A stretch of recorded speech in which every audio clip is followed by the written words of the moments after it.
talk about health, and this is an event where we talk about health optimization, preventive health, you realize that healthy hair, how connected that actually is to our overall and general hair, but also how big an issue it is for many people. Millie mentioned the stats, over 50% of men and 40% of women will experience at some point issues with hair loss, thinning hair. And I think it's such an important topic because it's such a big part of our identity, it's personality. I think it's, you can buy a new jacket or a new hat or whatever, but your hair is really like such a signature part of your personality. It is. But Lars, you have been a true pioneer in this space for many, many, many years, and I would love for you to give a short introduction to your background and how you actually ended up here, pioneering a very interesting and personalized approach to hair loss and hair health. Well, thank you for having me on this very interesting, amazing place, with so many things that are offered here that are even curious to me and what I work with every day. So I started 33 years ago in Copenhagen, and my background is human nutrition and biochemistry. But before that, it really started with a more, let's say, personal issue that I had in my younger years with scalp. And I was visiting my doctors, doctors being my own doctor and dermatologist for my scalp issues, and things were prescribed to me that was somewhat effective, but not very effective and didn't last. So it took me on a little journey when I was just shy of 18 of trying to find more natural ways of solving my own problem, and not really with the intention of opening a company at all. Well, we're happy you did, because you have definitely helped, thousands and thousands of people with their issues. But what did you find out on your journey? Because I guess still, but especially also back then, a huge issue was that, you go to your doctor, I have issues with my scalp, and what were the proposed solutions back then? I guess the proposed solutions is largely what's offered today, is that there are certain types of and different types of scalp shampoo, dandruff shampoos, and dandruff shampoos for either dermatitis or fungal conditions. And then there are more like stereotype treatments, like cortisone treatments that are coming either in cream or lotions. And they are still offered largely today. What I saw, I guess, was that, number one, I wanted to find something more natural, less harsh. And I wanted to find something where I felt good about using it, because when I was using what I got back then, not only did it not help sufficiently, but also it didn't feel nice to use. I actually had a burning sensation when using it, so it was not nice.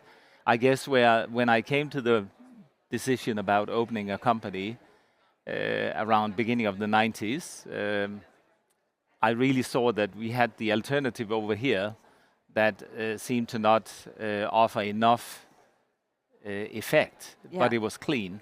And then we had the established here that was offering more medicated products that could somewhat be effective, but also it had medication. I wanted to find that place in the middle where we had something that was substantiated, rooted in science, but natural ingredients that was actually effective. So that was sort of the first ideas about opening a company. That was the ideas I had. And then I opened the first clinic in Copenhagen in 1992, so 33 years ago.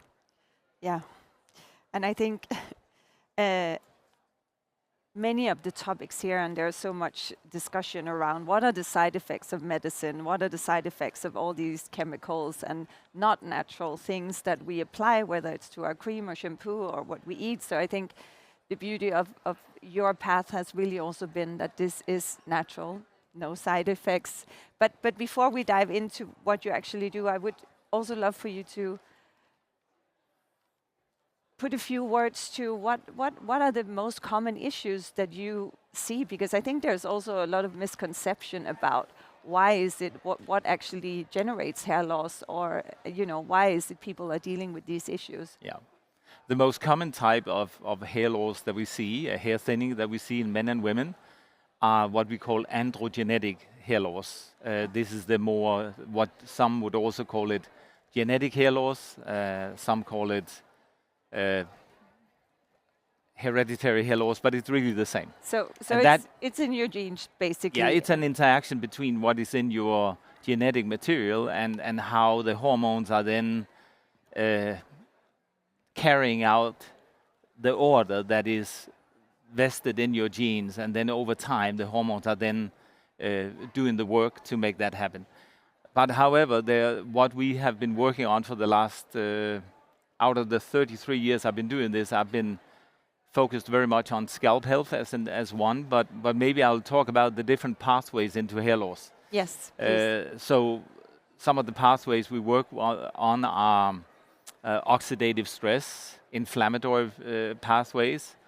We also have fibrosing pathways. We have hormonal pathways. We have genetic pathways. We have androgenetic pathways. So all these pathways we have tried to understand over all these years how they interact, how they work together. And as we are 100% customizing the products that we make for people to them, not just at the beginning, but also throughout the life of their journey, we are looking into your ethnic makeup, your gender, where you live in the world, your scalp condition, your hair profile, your biology, and many other things. And then based on that, we decide on what to make for you, what to hand make for you in our clinics. And we see people from 7 continents. So online consultation has been a big part of what we do for more than 20 years. So we are in fact seeing people of so much difference around the world, and we are able now, after so many years, to truly customize what we give them throughout the life of their journey with us. And I would assume that, like with skin types, the same goes for hair across different geographical areas in the world, right? That it's there's probably huge differences between. There's much more variation than we think, and that's also why the more, let's say, the more classic way of going about this, like you see in the pharmaceutical industry, is that there are existing products on the market for hereditary hair loss, as an example. By the way, the newest of them are 30 years old. So it's more or less the same way of looking at things, a little bit a very stereotyped way of looking at androgenetic hair loss or hereditary hair loss, which is also to some degree helping some, but there are just many, many other pathways that are interesting to look at as well, and to understand how you can combine those to make the best out of the treatment that is relevant for you. Yeah, and when we talk health optimization in general, we know that our genes now, and then people can discuss whether it's 10 or 15 or 20% that drives our health, but then most of it is lifestyle. And what would you say about hair loss? I mean, can you reverse it or can you change it? And how much is lifestyle versus, your heritage? Again, that varies from individual to individual. So lifestyle I would classify as epigenetics, all the things that really can impact our genetic situation or hormonal condition. So lifestyle plays in a lot. We can see this when we treat identical twins, where they have the same outset, which I've experienced starting up 2 identical twins at the same time, and followed them over more than 25 years and seen how they develop differently because of their lifestyle. And that can be that one has a lifestyle that is much more healthy, one has more stress, one are being more active on doing the treatment that we are making for the individual as opposed to the identical brother. So it's quite interesting that lifestyle definitely plays a big role in hair thinning and hair loss and hair growth. Yeah, and how, I mean, I know it's a very individual question, of course, but I think there's still a lot of people out there that are like, okay, but what about me then? What is my chances of actually changing, whether it's thinning or the quality or actual hair loss? But you have so much experience, Lars. So what do you see? Can most people do something to some extent? I would say if we see a man that have larger balding areas or completely bald scalp, chances of us helping the person is not very good. But that same person might have areas on the head that where hair is growing, but it's a lot thinner than it used to be, and we can then increase the quality of those hairs quite a lot, so that the total outcome, despite that the person might have been progressing with his hair thinning for many years, are very good. And very important is that you get an initial consultation, whether you see us in one of our, we have flagship clinics in Copenhagen, Aarhus, then we have in New York and LA, we have in Reykjavik, and we have in Dubai. And a pop-up here. Yeah, and then we have a pop-up right there. Yeah. And we of course see people inside our clinics, but we also do online consultation, as I said before, with people from all 7 continents. So we are actually able to determine fairly well when we see people whether we can help them or not. So it's not, you're not walking into this and investing a lot of time and money on something that will not bring results. Benefit. So what determines whether we can help or not is whether the person have a condition that is consistent with what we treat, of course. So if you have an autoimmune condition and you didn't know that it's an autoimmune condition where you are creating scarring in your follicles, or you're creating bald patches that are due to an autoimmune, let's say, failure, you can say, then we are not the right ones. Then maybe you need to speak to an endocrinologist, or maybe you need to speak to a dermatologist. So when we cannot help, we are very frank about that, and we are trying to help people then to move to a treatment, if there is any, that might help them. So you're also really looking for the root cause, as I hear you say. Yeah, and we have, even though everything is science-based and based on clinical trials and lengthy research, and sometimes when we develop a new ingredient, it can easily be 10 and 15 years.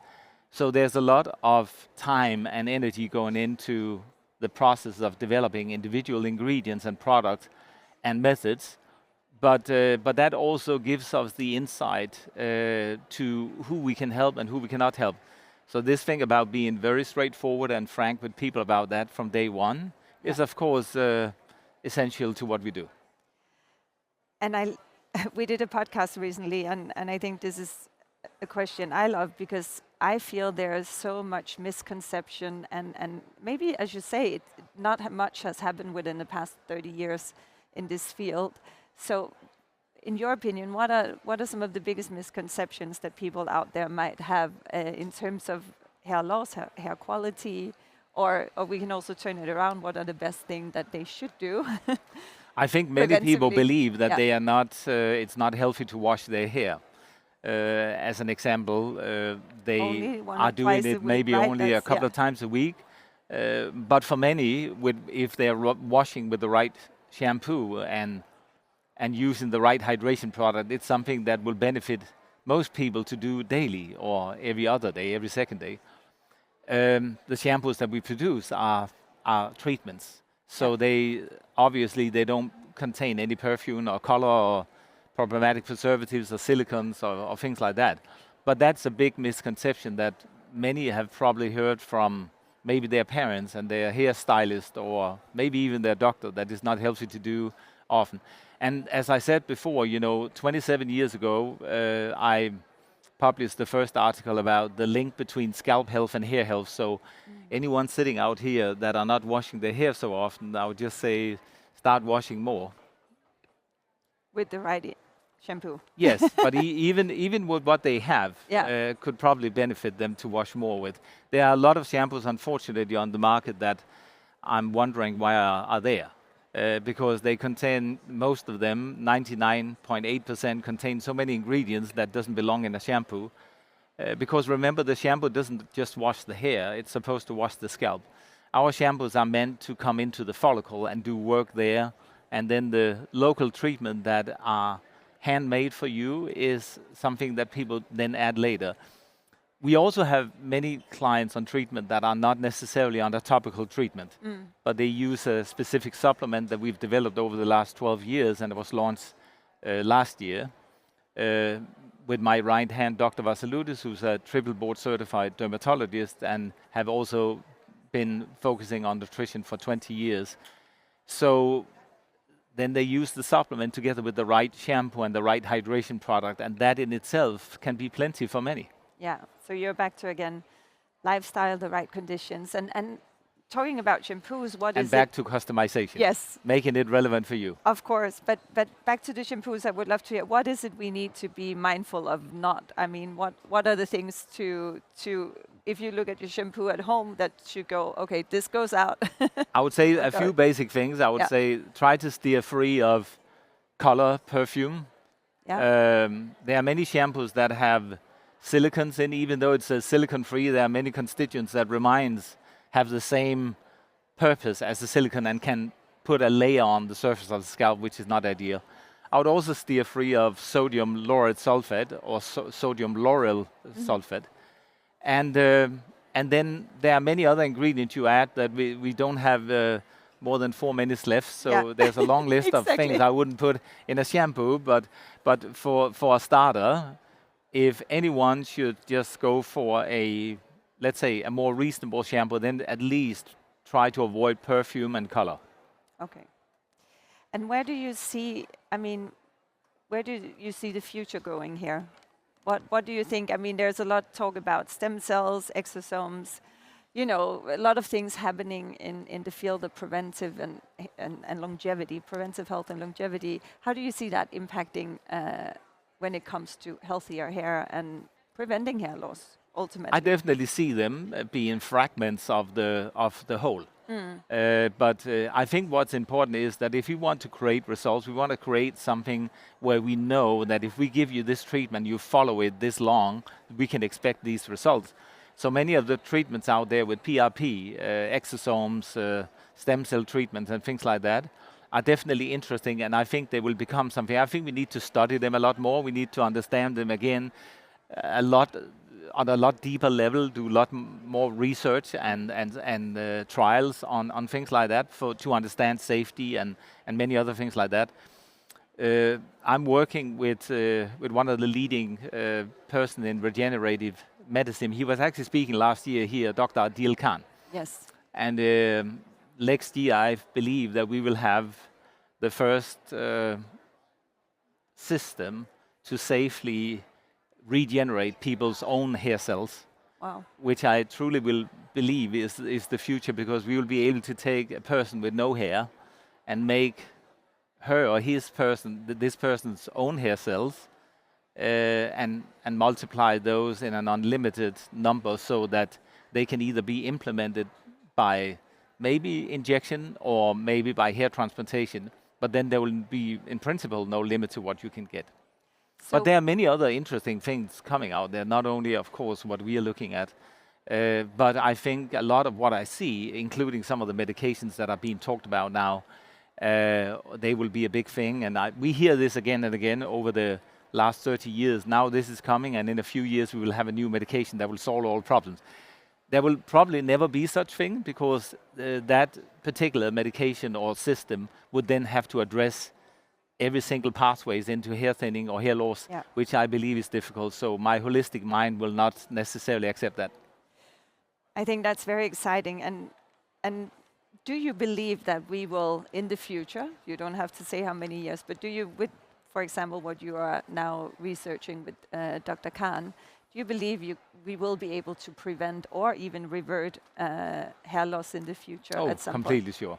Yeah. We are close. There's hope. Yeah. So my 13-year-old son, he says, "Mom, I think I already have thinning hair." I'm like, "Oh, that's a little early," but I can give him comfort. It could be that he's actually quite aware, and maybe there is some truth to it. But my answer is yes. I definitely think that not only will we be able to prevent it, but we'll definitely also be able to regenerate hair to a level that we are not able to do today. Very interesting. Thank you so much. And I think Hårklinikken has a booth over on the main hall. So if you're curious to hear more and know more about the method and what they're doing, definitely I would go over and check it out. And we have a podcast episode that was recently released, and that also takes a bit more of a deep dive than we can do here in 20 minutes. So there's maybe, by the way, take the opportunity to go over there and get a free consultation, which of course is normally something that you pay for. So So maybe this is, if some of you are curious about your own situation, maybe take the chance to go over there today. Yes. Thank you so much, Lars. Thank you, Tine. Thank It you was for listening. wonderful.